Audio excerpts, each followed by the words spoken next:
Assalamualaikum warahmatullahi wabarakatuh. Masih bersama dengan Irafiki TV. Semoga Allah Subhanahu wa Ta'ala selalu bersama kita semua, diberikan hidayah, taufik, inayah, dan diberikan kesehatan agar kita bisa melaksanakan aktivitas setiap hari. Penasaran dengan ceramah ini? Yuk kita tonton. Nih, hati-hati memilih pasangan. Bagaimana kalau sudah terlanjur Ustaz? Ada dua pilihan. Bapak ganti kartu atau tambah kuota. Kalau bapak berani. Hati-hati memilih kawan. Pak Kajati, bapak hati-hati memilih kawan, Pak. Demi Allah, tidak semua yang datang ke kantor bapak ini bawa pisang goreng, bawa ubi rebus, belum tentu dia ikhlas. Demi Allah, apalagi yang namanya kontraktor. Hati-hati Pak. Nanti kami bangunkan aulanya Pak. Bikin kontraktor harga 10 juta tapi nanti minta proyek harga 1 miliar. Hati-hati milih teman Pak. Rasulullah sukses berdakwah karena dikelilingi 4 sahabat utama. 1, Abu Bakar Siddiq, dewasa tapi dia arif dan bijaksana. 3, 2, Umar bin Khattab, tegas dalam membedakan itu salah, ini benar. 3, Utsman bin Affan, dia konglomerat, dia orang kaya tapi dermawan. Bapak jangan pilih orang kaya yang pelit. Kalau orang kaya yang pelit Pak, hati-hati. Tidak ada orang suka orang pelit. Ibu-ibu saya tanya, senang suami yang pelit atau dermawan? Senang tetangga yang pelit atau dermawan? Senang menantu yang pelit atau dermawan? Semua pilih dermawan, tidak ada orang suka orang pelit. Bahkan orang pelit sekalipun tidak suka sama orang pelit. Jangan ke rumahnya, pelit itu jeleknya, itu sifat pelit Pak. Yang keempat, sahabat Nabi bisa sukses siapa? Ali bin Abi Thalib. Pak Kajati, cari anak muda yang cerdas, yang brilian, jadikan dia stafnya bapak, karena ilmu akan berkembang terus. Ini 4. Hati-hati milih sahabat Pak, hati-hati milih teman. Bapak bisa buktikan ketika bapak masih aktif sebagai jaksa, Kajati, Kajari, kasih intel, banyak betul itu yang mau ketemu bapak. Begitu bapak pensiun, wabillahi taufiq wal hidayah. Aduh semua Pak. Oh, jangankan orang lain mau ke rumah, istri aja suka ngomel sudah kalau kita pensiun Pak. Sampai-sampai ada jaksa pensiun Pak, dia curhat sama saya di Makassar. Ustadz, kenapa saya ini semenjak pensiun baperan, gampang tersinggung. Sebenarnya itu namanya post power syndrome Pak. Ini kan setelah saya pensiun Ustadz, nggak ada lagi kerjaan. Jadi kalau pagi-pagi saya baring-baring di ruang tamu, adalah kucing peliharaan cucu saya ikut baring di samping saya. Lewat istri saya, dia tendang itu kucing. Apa ini kucing? Tidur aja kerjanya. Kucing ditendang, Ustadz saya yang tersinggung. Itu kalau bapak tidak hati-hati milih kawan, hati bakal kecewa Pak. Bapak ini orang lain melihat Pak, apalagi makelar kasus. Ada kan namanya makelar kasus Pak ya? Banyak Pak. Ada juga jaksa yang jadi begitu Pak. Nah ada Pak, namanya manusia, semua profesi ada orang batilnya Pak. Itu tujuannya ini ceramah. Maka begitu saya dikasih Ibu Sunalipat, hebat juga itu Pak Kajati, berani ngundang saya. Gaspol kok itu. Ya kan? Dan tersinggung. Nah, itu Pak, kalau bapak salah memilih teman, hati-hati. Maka yang baik cara memilih teman, 1, lihat sholatnya Pak. Lihat sholatnya. Kalau bapak jalan dia gelisah masuk waktu sholat, harapan. Kalau dia tidak sholat, jangan percaya itu orang. Tuhannya aja dia tipu. Apalagi kalau ada apa-apa Pak, sholat kan masih bisa besok. Hati-hati Pak, hati-hati milih teman. Banyak orang sesat gara-gara salah memilih tempat. Begitu pentingnya soal memilih teman ini, Pak. Soal teman sahabat itu dalam hadis dijelaskan oleh Nabi. Coba kalian ilustrasikan. Nabi mengilustrasikan, mengibaratkan, kalau kalian berteman dengan penjual parfum, kalau kau tidak dapat parfumnya, kau dapat bau harumnya. Tapi kalau bersahabat dengan pandai besi, kalau kau tidak kena apinya, kau dapat hawa panasnya. Hati-hati milih teman, Pak. Bagaimana caranya, Ustaz? Nah, prakteknya, Pak. Kalau ada yang datang mau jabat tangan sama Bapak, apakah dia begini atau yang begini? Kan sekarang, dulu kan begini, Pak. Sekarang jabat tangan corona. Ya toh? Nah, begitu Bapak mau sentuh tangannya, ucapkan dalam hati, a'udzubillahi minasyaitonirrajim. Aku berlindung kepada Allah dari godaan syaitan yang terkutuk. Coba amalkan, Pak. Begitu ada kawan, a'udzubillahi minasyaitonir, bisa jadi dia, Pak, mau ketemukan kita, dia bawa kasus. Awalnya dia kasih kita hidup baik, Pak. Dia belikan kita mobil. Dia anak kita dibelikan tiket PP bisnis kelas. Akhirnya apa? Bapak tertekan secara psikis. 1 tahun kemudian datanglah bawa kasus. Dan tidak menutup kemungkinan, Pak, ada orang kerjanya seperti itu. Dia atur siapa nanti yang jaksa di sini, siapa nanti. Dia sudah pelajari. Hati-hati. Yang kedua, berkaitan dengan sahabat. Itu di padang mahsyar kelak ada 7 orang dilindungi di padang mahsyar. Di mana pada saat itu kata Nabi tidak ada lagi perlindungan kecuali datangnya dari Allah. Matahari pada saat itu seolah-olah panasnya tinggal 1 jengkal dari kepala. Ada 7 golongan orang dilindungi. 1 diantaranya orang yang bertemu dan berpisah karena Allah, bersahabat karena Allah. Hati-hati milih teman. Yang ketiga, hati-hati apa, Pak? Hati-hati mengurus kasus. Hati-hati menangani kasus. Jangan sampai Bapak menerapkan pasal sesuai selera dan pesanan.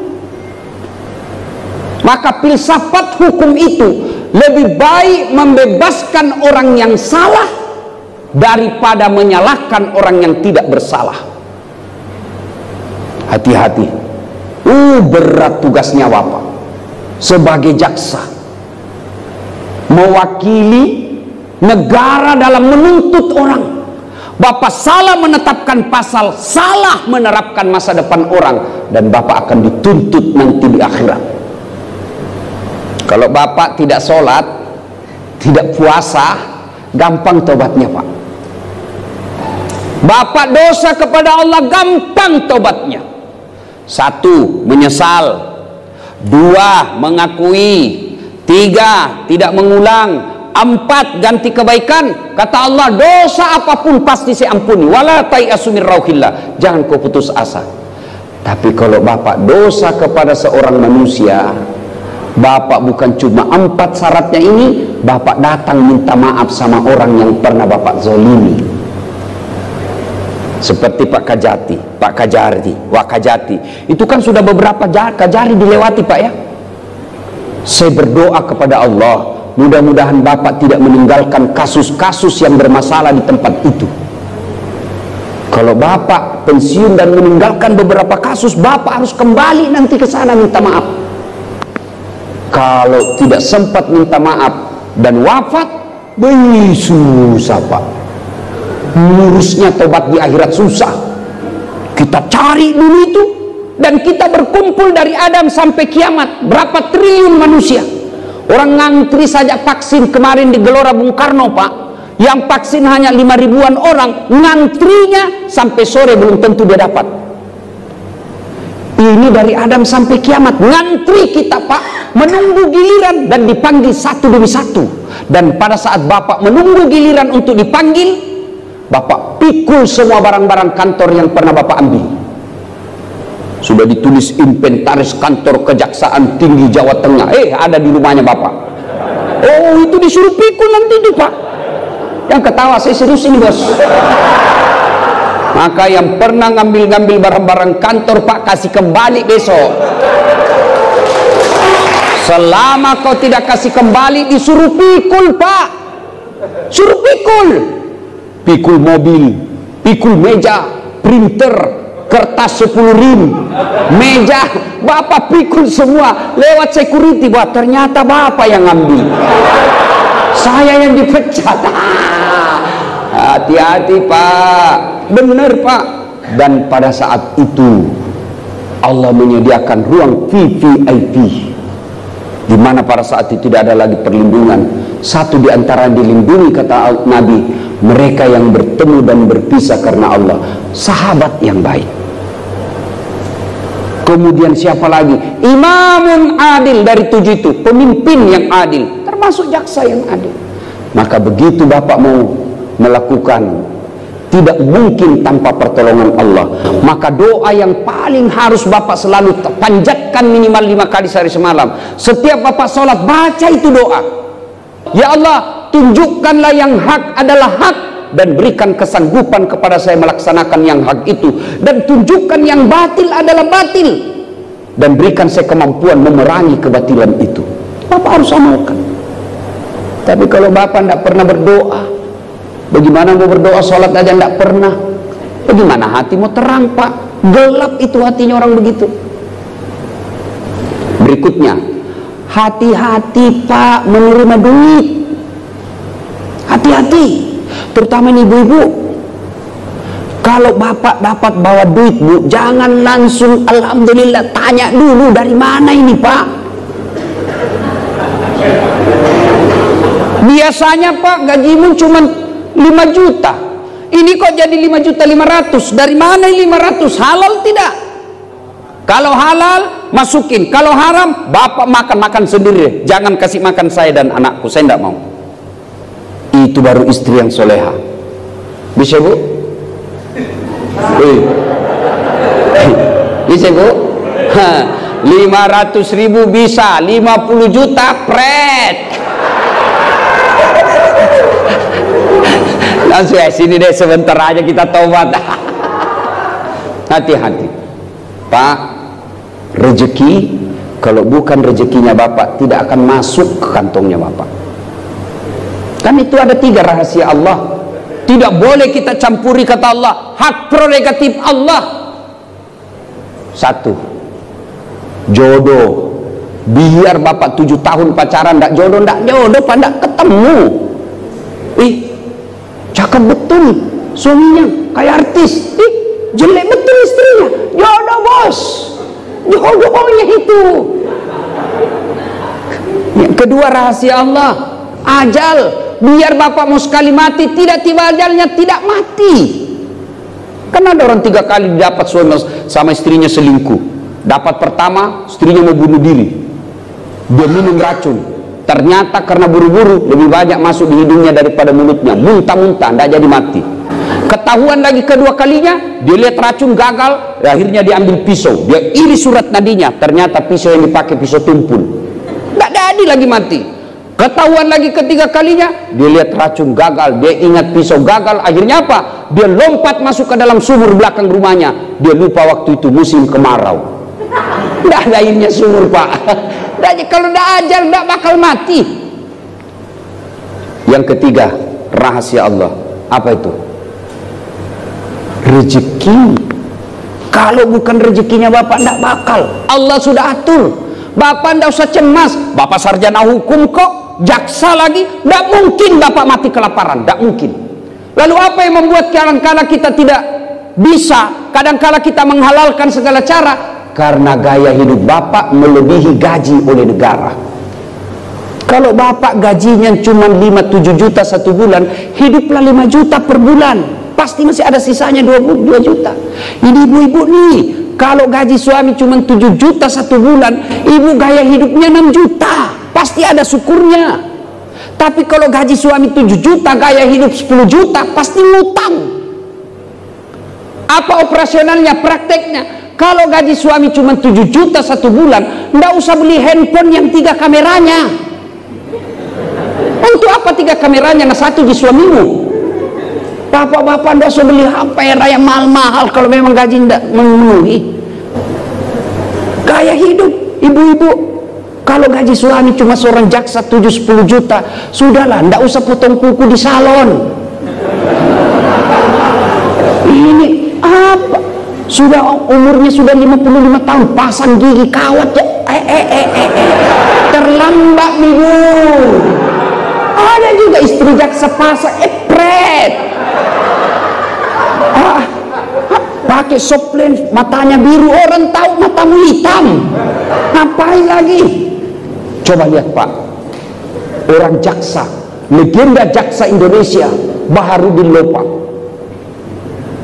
Arwah Pak, sudah tidak ada jasadnya, tapi ketika orang bicara soal jaksa jujur, pasti lari ke alamatnya, Baharudin Lopa.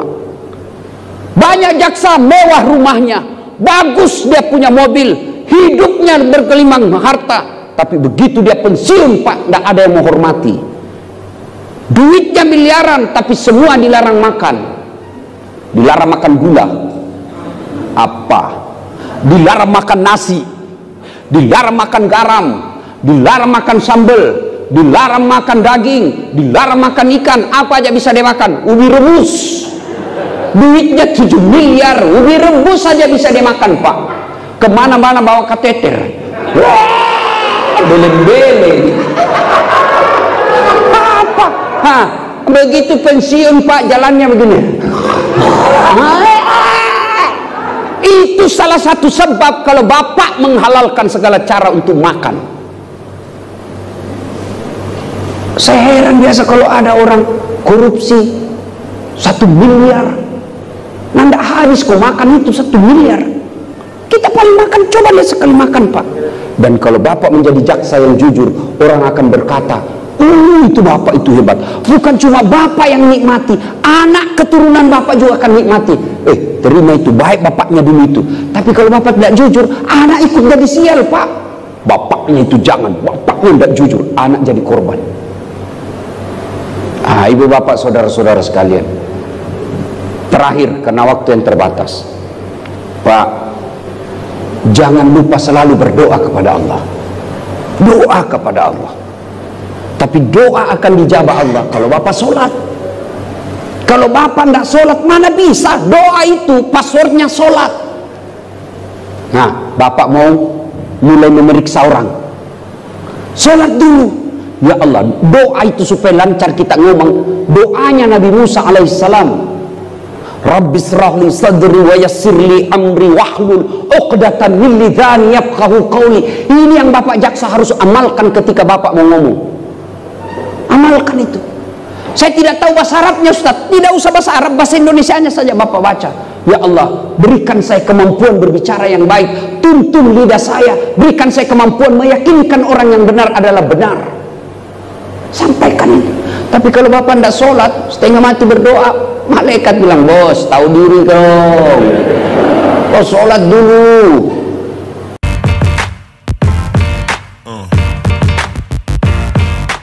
Alhamdulillah sudah menonton ceramah ini. Semoga ilmu yang didapat barokah dan bermanfaat. Amin. Allahumma amin. Sekian, terima kasih. Assalamualaikum warahmatullahi wabarakatuh.